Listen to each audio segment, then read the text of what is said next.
அட கடவுளே, இன்னும் எத்தனை கொடூரம் தான் இந்த ஊர்ல நடக்க போகுதோ. தயவு செஞ்சு நல்ல வழியை காட்டப்பா. என்னாச்சுப்பா இவ்வளவு கஷ்டத்தோட கடவுளை வேண்டிக்கிட்டு இருக்க?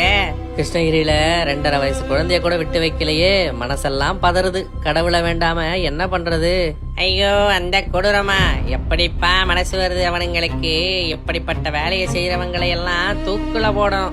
அப்படி தூக்குல போடணும்னா ஒட்டுமொத்த திமுக காரனையும் போடும். என்ன சொல்ற நீ? ஆமாப்பா, இந்த கேவலத்தை பண்ணிட்டு அந்த குழந்தைய கொடூரமா கொலை பண்ணவன் யாரு தெரியுமா? திமுக கிளை இளைஞரணி செயலாளர். அடப்பாவிங்கள, அவன் இந்த செய்தி எந்த நியூஸ்லயும் காணுமே. அது எப்படி வரும்? ஒட்டுமொத்த மீடியாவையும் மிரட்டி விஜய் மனைவி டைவர்ஸ் கேஸ பிரேக்கிங்ல போட வச்சு இப்படி ஒரு சம்பவம் நடந்ததே தெரியாம அழிக்க பல வேலைகளை பார்த்திருக்கு இந்த திருட்டு திமுக.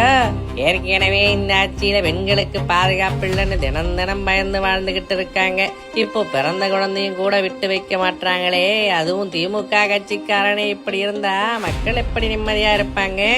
காவல்துறைய கையில வச்சிருக்கிற கையாளாகாத முதலமைச்சரை வச்சுக்கிட்டு இருக்கிற வரைக்கும் பயமே இல்லாம இந்த மாதிரி தப்பு திரும்ப திரும்ப நடக்கத்தான் செய்யும். ஒட்டுமொத்த திமுகவையே வீட்டுக்கு அனுப்புனாதான் இந்த மாதிரி குற்றங்கள் குறையும்.